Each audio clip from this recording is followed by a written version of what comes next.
Greetings, salutations, and welcome. Nice to have you here. My name is Jonathan Foust, and I am delighted to be sharing the following short meditation and talk with you.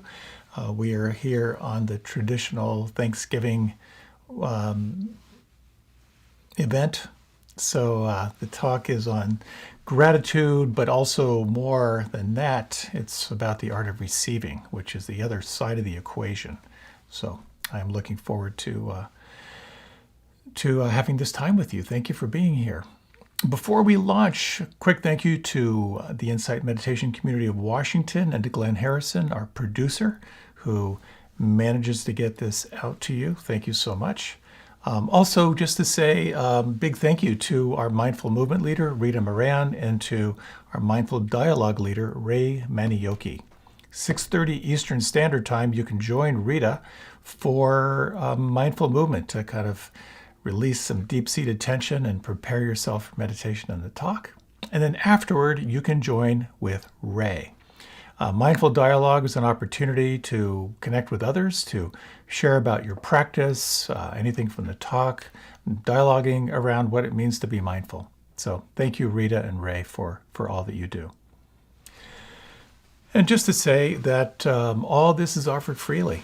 There is no charge, and the whole intention here is to ensure that no one is ever denied access to these practices and teachings. I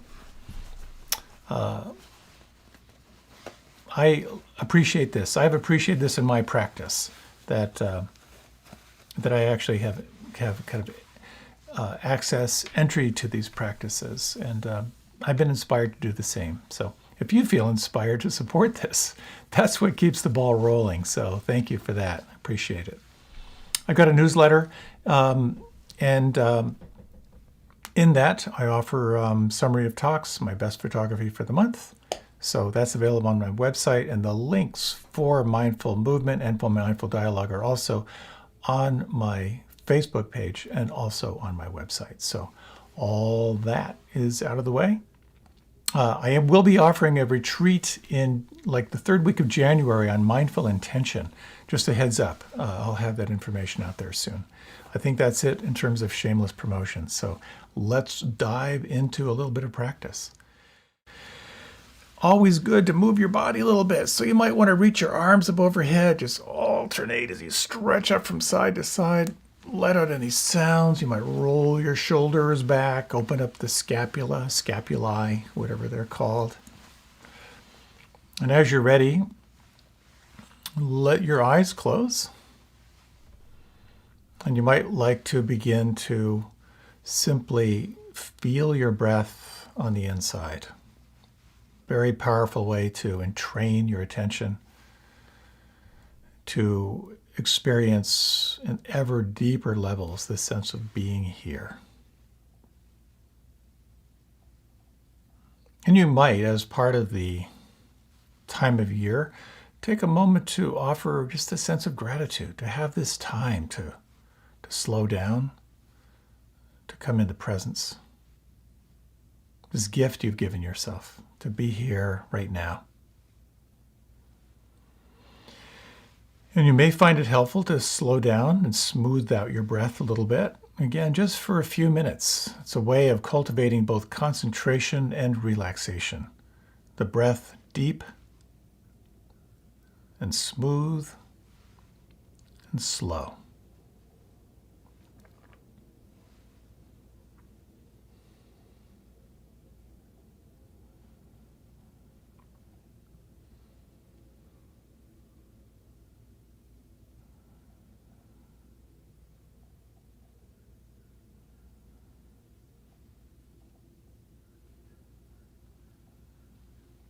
And as you breathe, you might explore on the exhalation how much more could soften or relax on the breath out.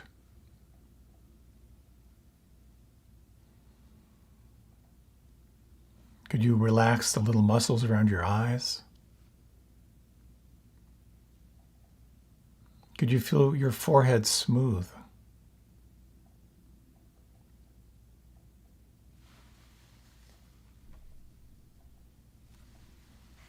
Could you imagine your face expressionless, allowing all the little micro muscles of your face to relax and soften and let go?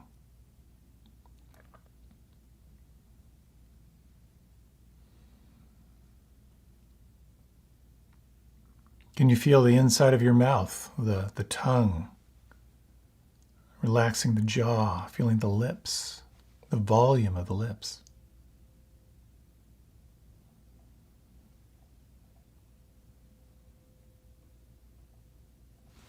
You might imagine your shoulders, your arms heavy,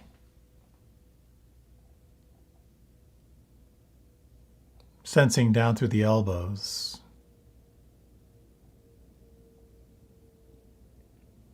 down through the wrists,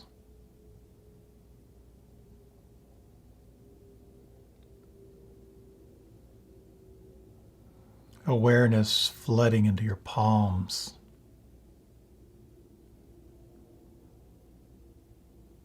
feeling from the inside out the volume of your thumbs.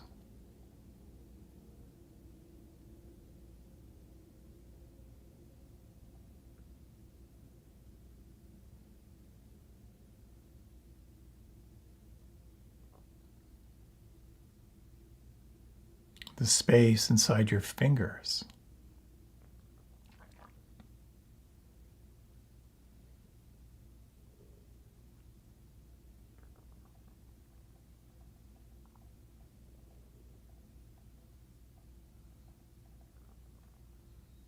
Sensing the space between your fingers.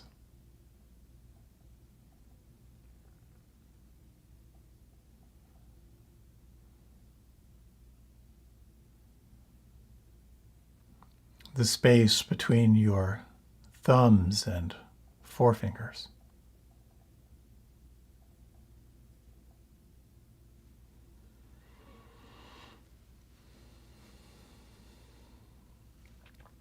The backs of the hands.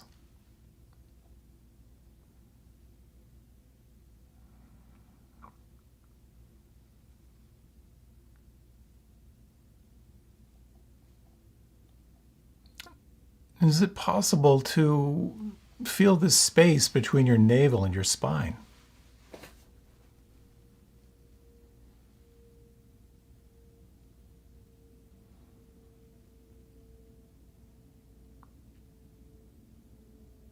Feeling the space between your left hip and your right hip.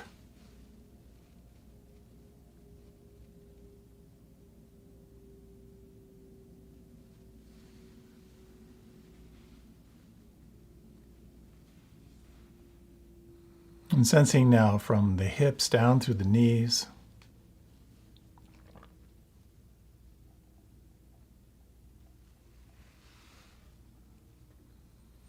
the knees down through the ankles,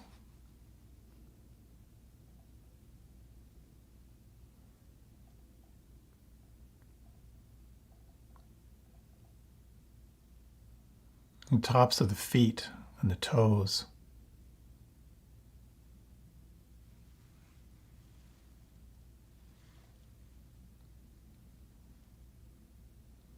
The soles of the feet and the heels.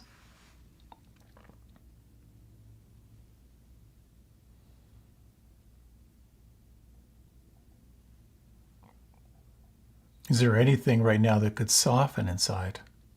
Anything that could relax or let go?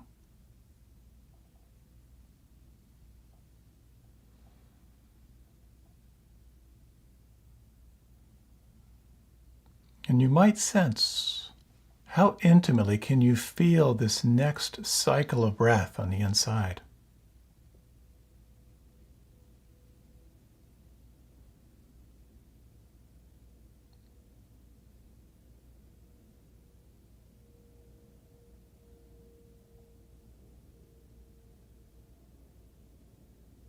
How intimately can you feel the sound vibrations as they're happening all around you right now?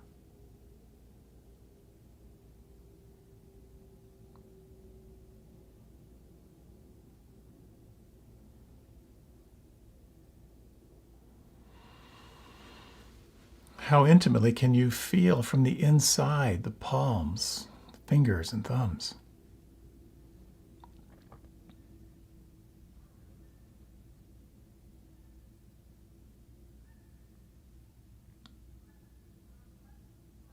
And for these next few minutes, you might select either the sensation of the breath or the sounds or this feeling in the palms, and let this be your doorway, your portal back to the present moment.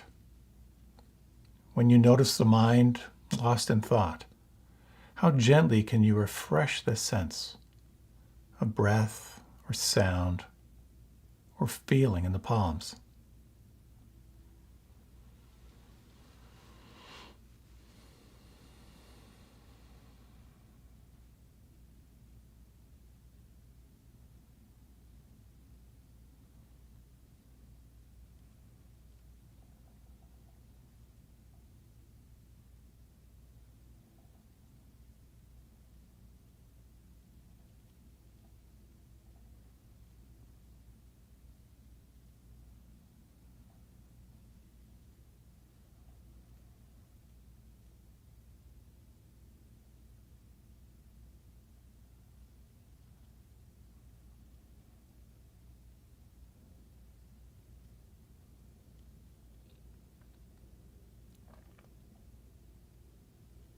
When you notice the mind lost in discursive thought, is it possible to associate a sense of pleasure in waking up? You're here. And you might sense, as you relax and soften again inside, a sense of pleasure in feeling the here and now, the face expressionless,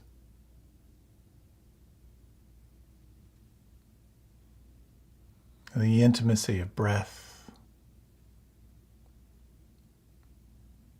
sound vibration, the felt sense inside.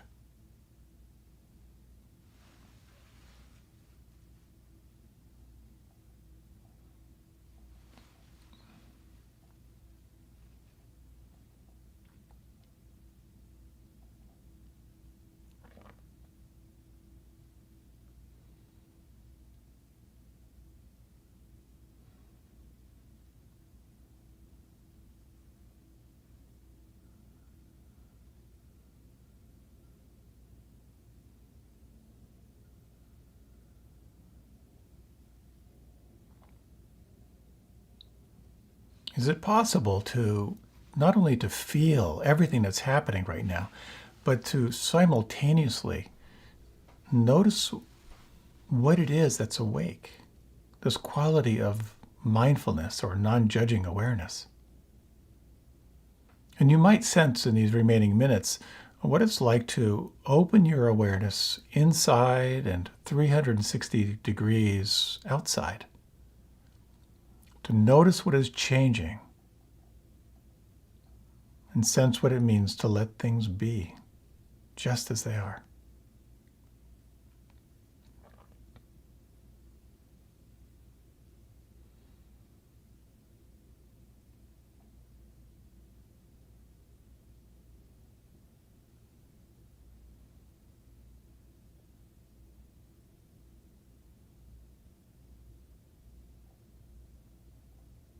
Imagine you could let go of any future planning,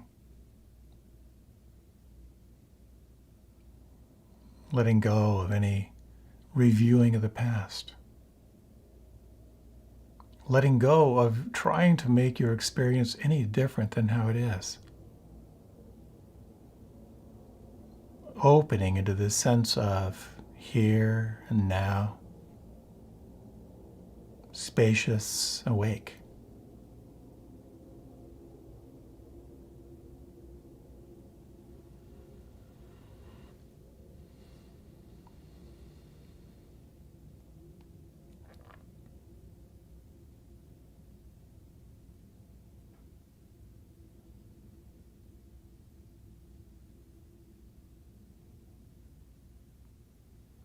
And now, if you would, you might begin to deepen the breath.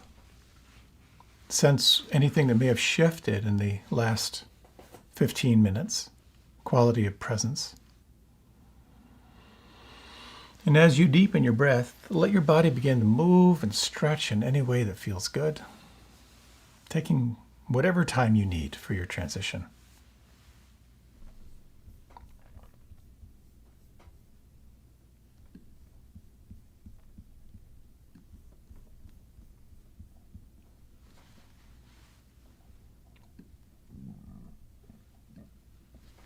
Welcome.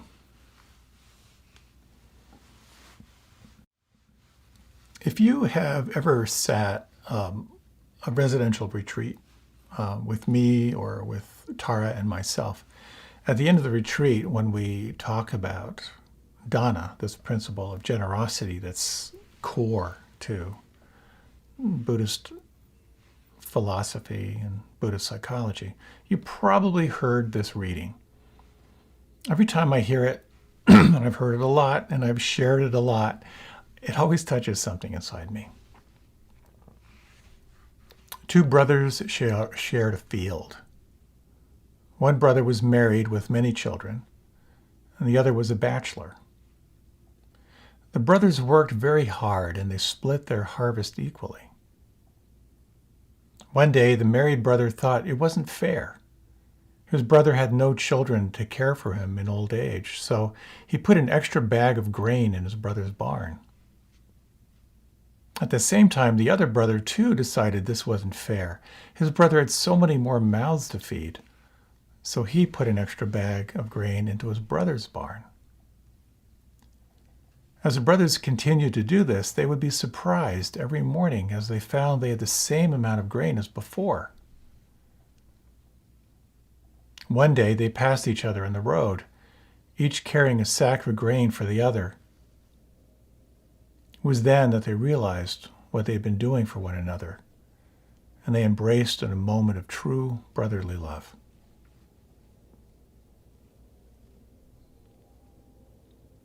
There's something so powerful about that story. It contains the deepest of teachings. The description of awakened heart and awakened mind. The capacity to see self in other and other in self.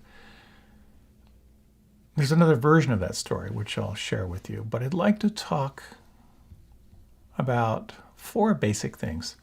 First is how to incline your mind toward more wholesome states. And when it comes to this topic of generosity, what gets in the way? Just to kind of clarify, what gets in the way of being a generous person?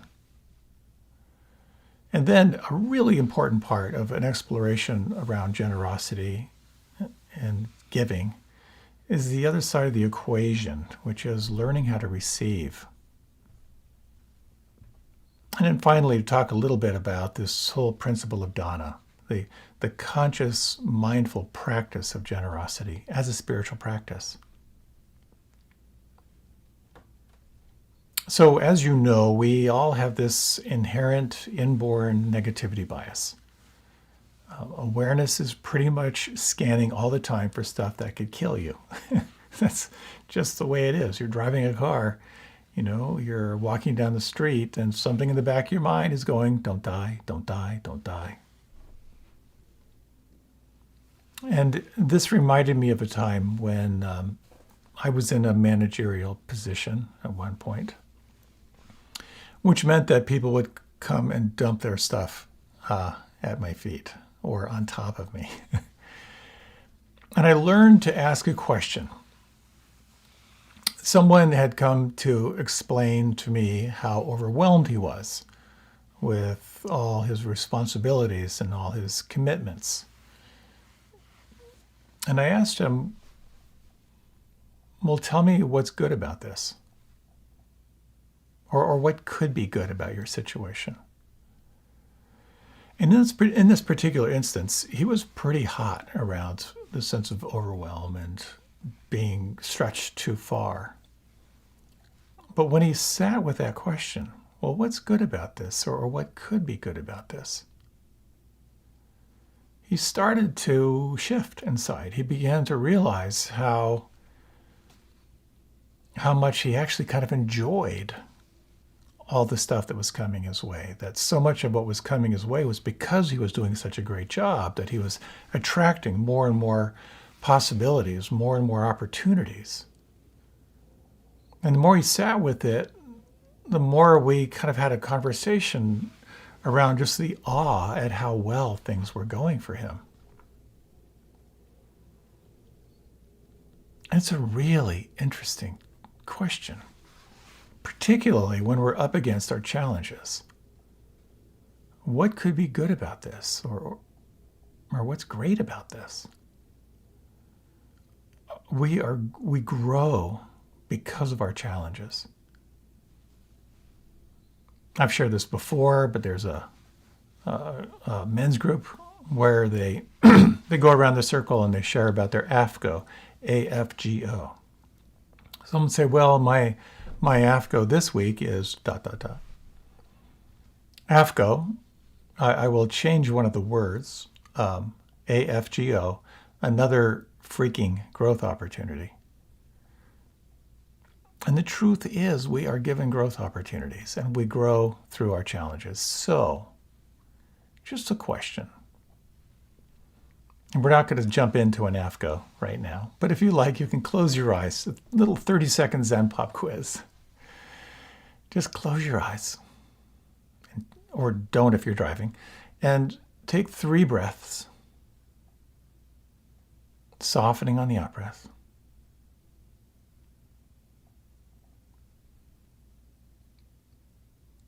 And just bring into mind one person, one thing, one event that you're grateful for, that you appreciate.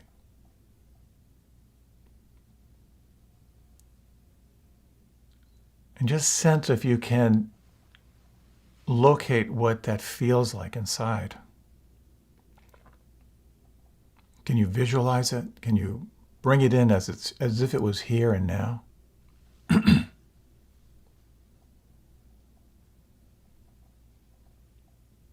Gratitude is a state shifter.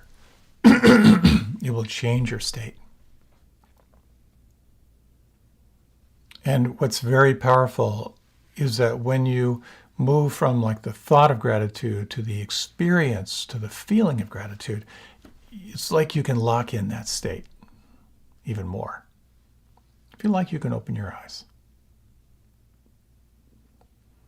Swami Kripalu, who was a big inspiration for me in my yoga years, had a statement where he said, grace is received in the chalice of gratitude.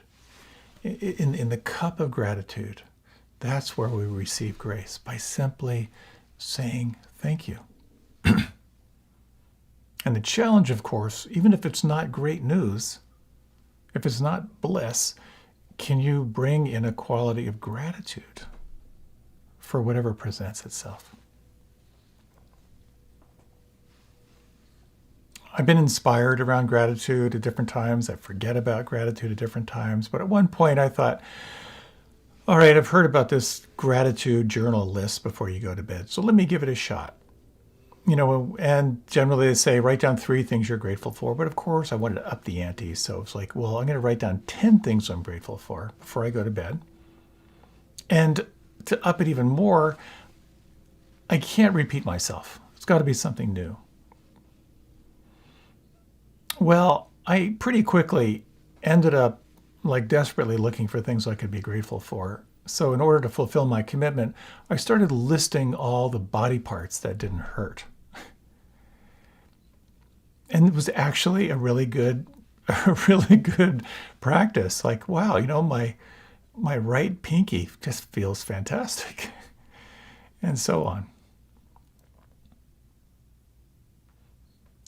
Gratitude is a state shifter, as I said, but it's also a very powerful technique for meditation. It's oftentimes referred to as gladdening the mind. When you can sit down for meditation and just simply reflect on just something you're grateful for, to kind of bring attention to it, to feel it, to sustain attention on it. You're kind of setting the stage for grace. You're setting the stage through, thank you for this moment. And It can be a beautiful enhancer for meditation. So, of course, gratitude is great. Gratitude is a state shifter. Generosity is wonderful. But like anything, it's a practice. And if you focus on gratitude, you're going to notice what gets in the way of gratitude. If you focus on generosity, you're going to focus on what gets in the way of being generous. So, what are the obstacles to giving and to gratitude? You could say it all boils down to your identification with this small, separate self. When you become identified and threatened by anything that challenges your point of view, you're locked in. So there's a story that I wanted to share with you. It's from a series, I forget what the name of it is, but where people take on a 30-day challenge. This one blew my mind. A guy by the name of David Stacy, who's a 30-year-old Christian man from West Virginia. He agrees to make a drastic life change for 30 days when he moves to the largely Muslim community of Dearborn, Michigan. He struggles with his feelings and all of his previous prejudices against a religion that does not believe in Christ, and in the minds of many Americans is associated with September 11 terror attacks and so forth. So he befriends his new host and family, and he takes on their customs. At first, he is incredibly resistant, challenging everyone. When his host was going to leave and he was going to be in the house with his host's wife, his wife called in another person to be present because, again, against their guidelines, she couldn't be alone with another man. He was deeply, deeply offended. And watching him work through his prejudices and keep coming back to experience what other people are experiencing, to sense their point of view. At the end of his 30 days, he said very tearfully, I would be happy to hire any one of these community members and work with them and bring them into my life. It so touched me. Our capacity to empathize is what engenders this sense of generosity. Here's another version of that story that I read earlier. Two brothers shared a field. One was married with many children. The other was a bachelor. The two brothers worked very hard and they split their harvest equally. One day, the married brother thought it wasn't fair. His brother had no children to care for and less mouths to feed, so every night, under the cover of darkness, he crept over to his brother's harvest and stole a bag of grain. At the same time, the other brother, too, decided it wasn't fair. His brother had so many children who would care for him in old age, while he had no one. So every night, under the cover of darkness, he crept over to his brother's harvest and stole a bag of grain. As the brothers continued to do this, they would be surprised every morning as they found they had the same amount of grain as before. One night, they passed each other on the road, each carrying a sack of grain they had stolen from the other. It was then that they realized what they had been doing to one another and were immediately ashamed.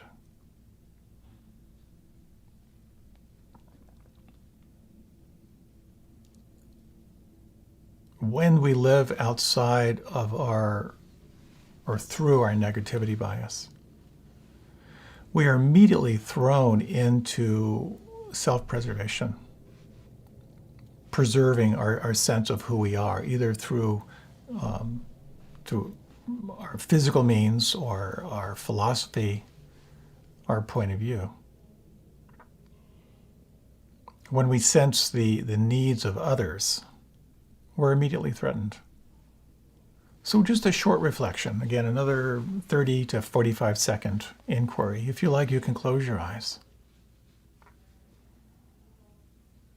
And again, you might take 3 slow breaths, just relaxing on the out-breath.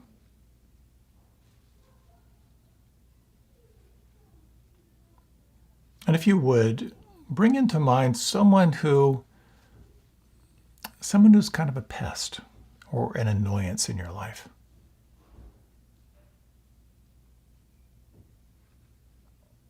If you can't think of anyone, you could kind of make someone up.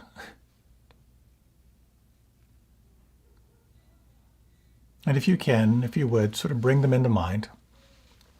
Again, if you can visualize them or recall words or tone of voice. And let yourself kind of open to the feeling state inside. And explore the following questions. When you think about this person who is an annoyance or a pest, what do you imagine they need or want from you?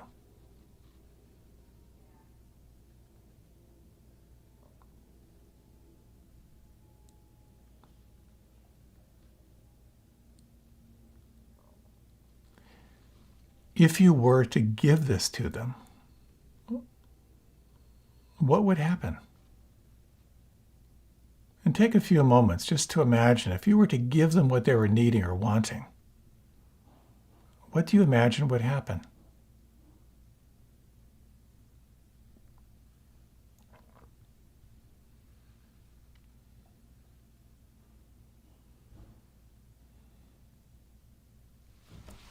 If you like, you can deepen your breath, and if you like, you can open your eyes.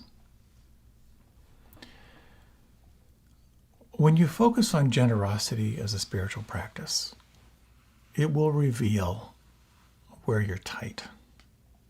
It's a practice.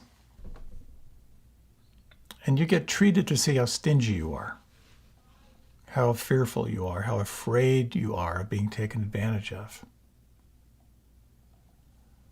When someone's begging on the streets, do you ever notice how desperate you become to not look into their eyes? Because if you did, you'd feel a connection. And that's not good or bad. We all have empathy fatigue, compassion fatigue, where there's just so much suffering out there that we have to move into some state of self-preservation or we'll burn out. But it becomes an edge that we get to play. I've explored generosity as a practice, and it's revealed a lot for me. For example, I cannot stand giving presents. I just cannot stand the pressure to find a gift for someone that they don't know if they want or need. When you get that gift, it's like, how could you know me so well that you've found something that I didn't even know I need? That kind of pressure, I can't take it. I just can't take it. So I don't do anything in that direction. You may be familiar with the 5 languages of love, though, and this becomes an interesting exploration. There are 5 ways that we express affection, attention, and love. One of them is through physical touch. One of them is through words of affirmation. One of them is through acts of service. Another is quality time. And another is gifts. And it becomes very interesting to reflect on what you most love to receive. In fact, just take a few moments if you like. If you haven't done this reflection, when you close your eyes, what most touches you? What most makes you feel warm and tingly inside? Is it physical touch? Some kind words of affirmation? Acts of service? or kind of quality one-on-one, eyeball-to-eyeball time, or thoughtful gifts. The challenge becomes we tend to give how we like to receive. So you might bring into mind just one person who's in your inner circles, one person who's close in, and take a moment and just reflect what one of these love languages most resonates for this person. Physical touch, kind words of affirmation, acts of service, quality time or gifts.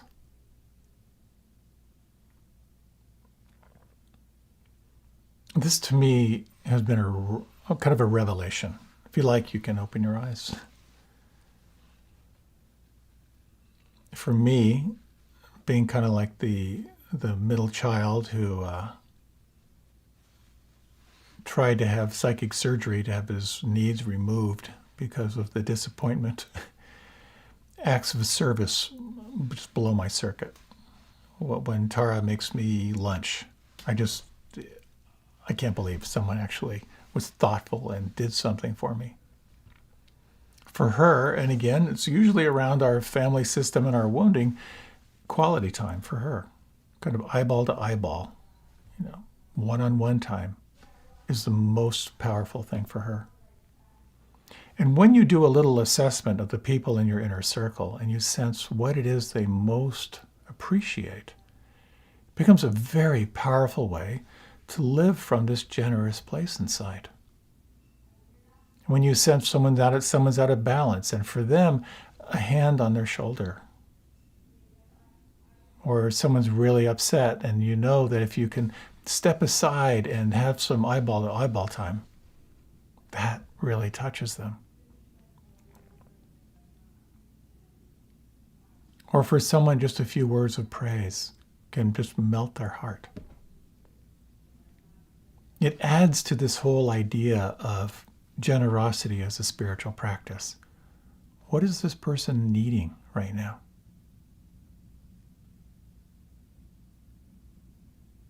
But one thing that's important to really explore in this whole piece around giving and generosity is where a lot of us really screw up. And that's the other side of the equation, which is receiving. I've shared this story before, but there's a Dharma teacher who has been an inspiration for me since college.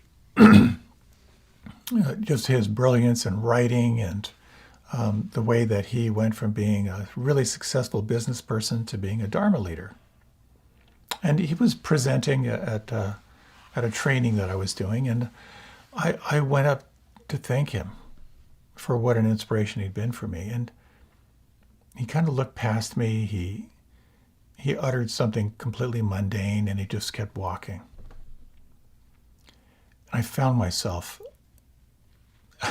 I'm just incredibly livid that this guy who I so appreciated completely blew me off. And I sat with it for a long time in terms of just kind of hating this guy. And then as I sat with it a little bit more, and fortunately, this was part of a retreat. I got to sit and investigate my feelings around it. I kind of noticed, you know what? Gosh, I do the same thing. I pretty much always deflect thanks. My life strategy has been limit my needs dramatically, don't owe anyone anything, don't be dependent on anything, and don't be vulnerable. So when people thank me or acknowledge me, I very quickly will deflect, or I'll bounce it back to them. I'll do anything but take it in. It was a really big revelation for me. At some point, I'd like to thank this teacher, but he might blow me off again. There's a great book I really recommend called The Charisma Myth. The whole idea here is that you're not born with charisma. It's really just behaviors. And if you can lock in these behaviors, that sense of like natural flow and charisma will be the result of behavioral changes. So learning to receive is behavioral. And it's pretty simple. What I would do, kind of following the instructions, is when someone says something grateful, like something they appreciate about you, here's what you do. You listen. You wait 1 full second before you respond. Let yourself feel it. Let that feeling come up as an expression on your face. And then say something to the effect of, thank you. That means a lot coming from you. That second of silence can feel like an eternity. But when you create that second of silence, you're acknowledging the fact that that was said. And it actually kind of forces you to actually take it in and receive it. And then to consciously let a feeling come up and express it on your face slows everything down. And what I've found for myself is 2 things. That when someone would thank or acknowledge me and I would deflect, just as it was deflected for me, I didn't take them in. The cycle of giving was not complete because I didn't receive it. When I could slow it down, take that second or 2 to pause, to feel, to let them know I received it, the cycle was more complete. They felt more satisfied, and it actually allowed me to explore what does it feel like to actually receive these kind words. It's a great little exercise. Great exercise. So receiving is really challenging for some of us. Some of us are more natural at doing and providing. And some of us are more natural on relaxing and receiving. It's very interesting if you explore breath as a practice. Many people will notice that they have more challenge on the inhalation, more challenge kind of taking in. And others have more of a challenge on exhaling and relaxing and letting go. Let's take a moment to kind of explore receiving. So you might, with your eyes closed, slow down the breath. Over the next 3 exhalations, how much more can you relax and feel?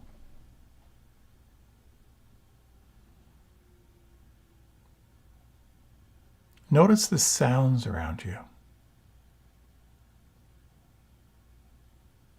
And explore, if you can, just for the next 20 or 30 seconds.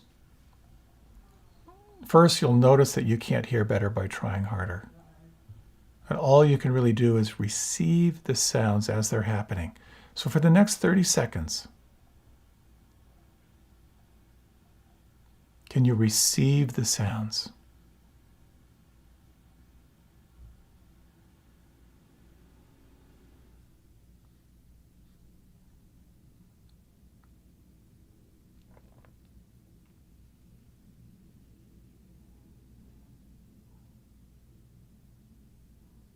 One way of thinking of meditation is that meditation is receiving the moment through the senses.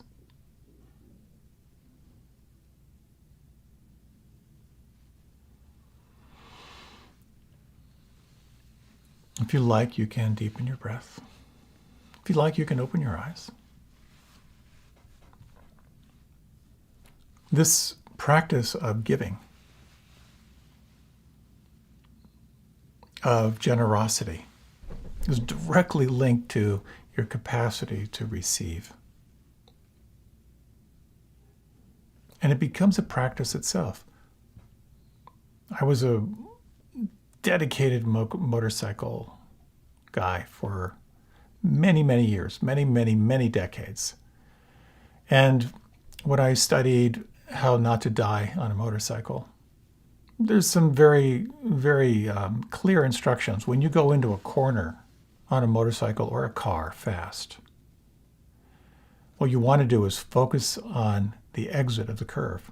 Because what happens, and maybe you've noticed this, is how the skid marks on a curve tend to go straight into a tree or straight into the guardrail or straight into a telephone pole, because when someone's going around a corner too fast, their mind goes to, don't hit the tree, don't hit the tree.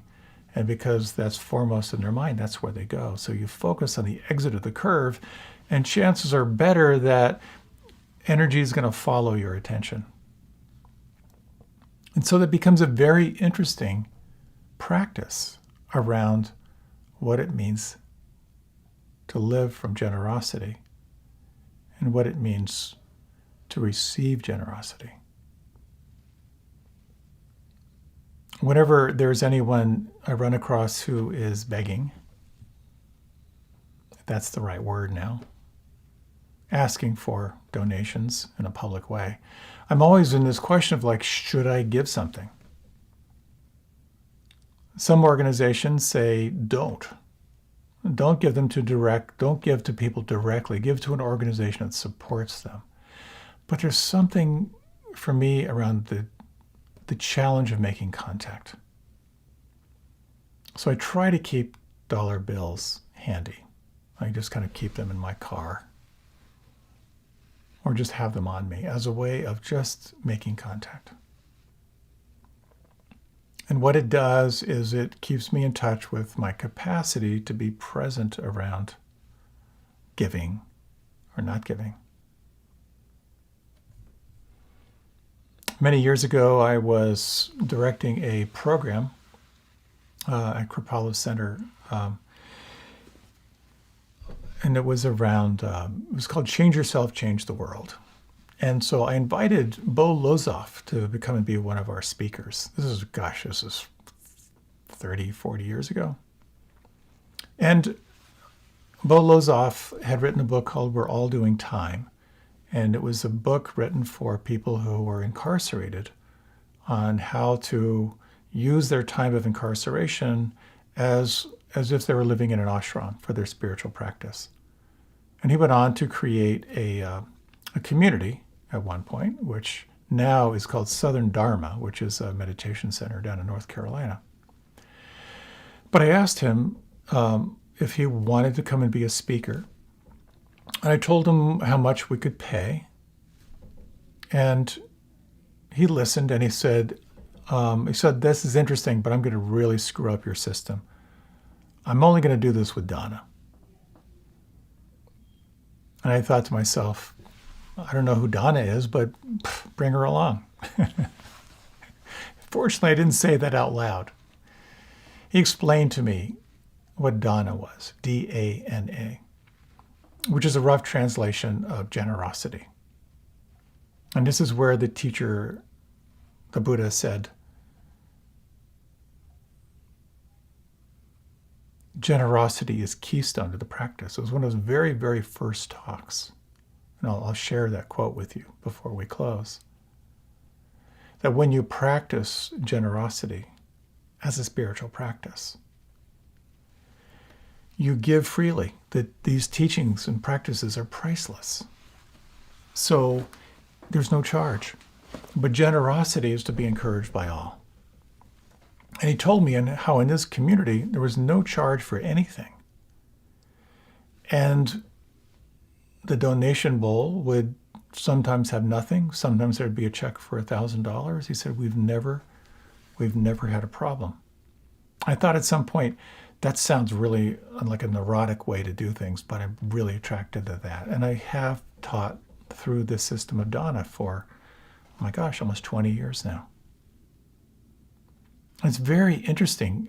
For every donation that I receive, I send an email with with a photograph from the former week, and it becomes a very powerful reflection for me. Just to reflect on the person who made the donation, to acknowledge, to sense, let me take this in. This helps to perpetuate what I do, and a little thank you. And I don't say this in any way to make you feel bad if you haven't made a donation. But it's a very powerful practice for me.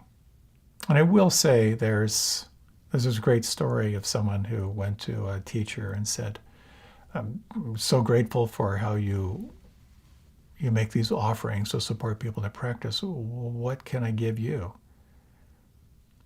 He said, the greatest gift you can give me is to practice these teachings.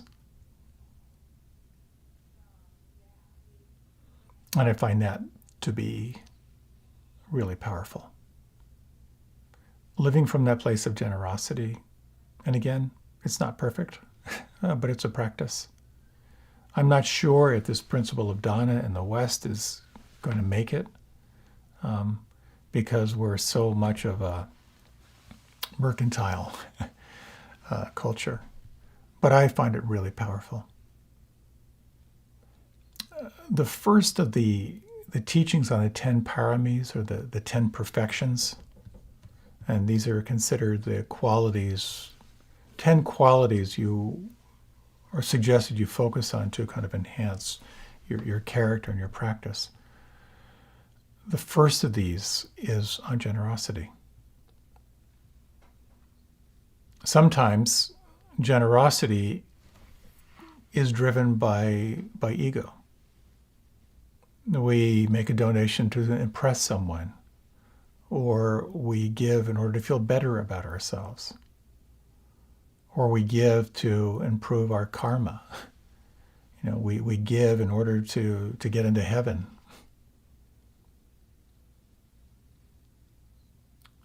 The Vietnamese monks would wear these huge straw hats.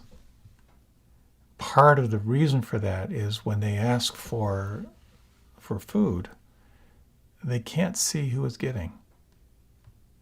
And the person who is giving can't see who is receiving. It becomes this very, very interesting practice around, like there's no giver, there's no receiver.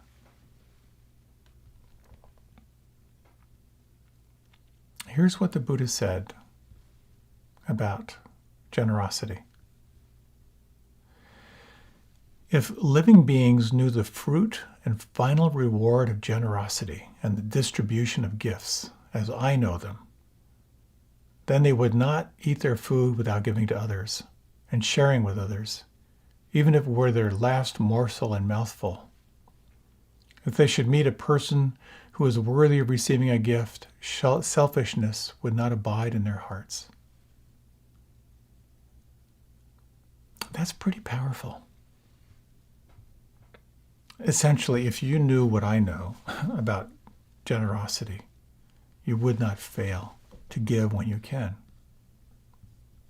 And I have a sense of that, of how giving and receiving really are part of our personal liberation. When we give, we are responding to another. That self-preservation sense of I melts or softens or maybe even disappears. The empathic experience is feeling what another feels, which leads to the compassion response, which is the desire to connect, to reach out, to help. So this practice of generosity as a spiritual practice is helpful to slow down, to be aware of how you hold back from being generous, but also look closely at how you hold back from receiving. Pretty powerful stuff. And it's a quandary for all of us, because part of it for me is personally,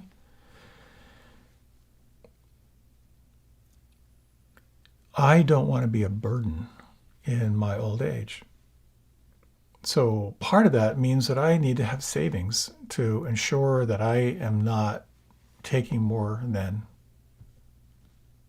I have to. Finding that balance has been a very interesting struggle for me. I would imagine that you struggle with the same things. You have responsibilities in the world. You have responsibility to yourself, to those around you. However you find that sense of giving and receiving is deeply, deeply personal. And there's one test that you can do that I have really found helpful. The Buddha talked about this, that when you explore generosity, there are three benefits. One is when you think about generosity, it can cultivate a more wholesome state. When you give, it has a quality of a wholesome state. And when you look back, you can reflect on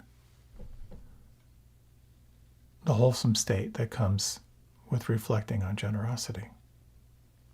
And slowing that process down can be super, super helpful.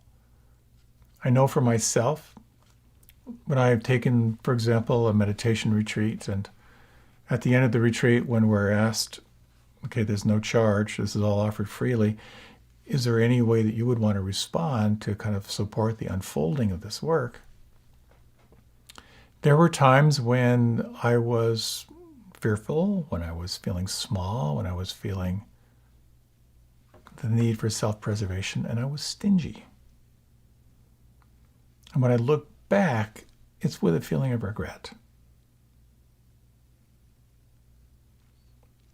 So that becomes a really interesting reflection, and we'll close with that in our closing meditation.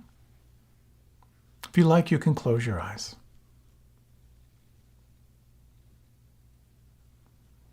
This teaching on generosity and on receiving, it's so important that you find what resonates for you. I love these words attributed to the Buddha. Do not believe in anything simply because you have heard it. Do not believe in traditions because they have been handed down for many generations. Do not believe anything because it's spoken and rumored. Do not believe in anything because it is written in your religious books. Do not believe in anything merely on the authority of your teachers and elders. But after observation and analysis, when you find that anything agrees with reason and is conducive to the good and benefit of one and all, then accept it and live up to it. In these final minutes, if you like, with your eyes closed, you might take a few moments, reflect on what it has been like for you to receive the generosity of others.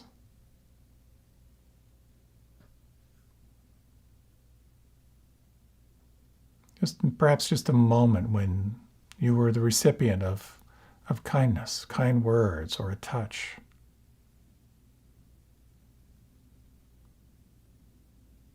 Or a moment of someone being thoughtful.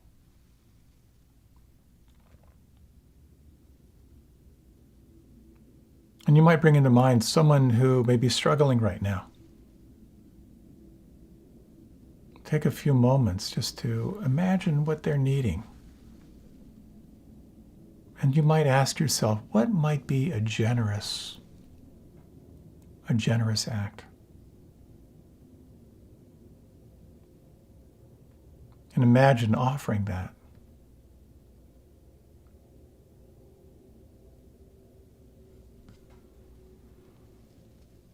And you might imagine that feeling of generosity extending out 360 degrees to all beings in all directions. May all beings be happy and secure. May all beings feel free from stress. May all beings feel happy. And imagine over the next few breaths this quality both within you and all around you.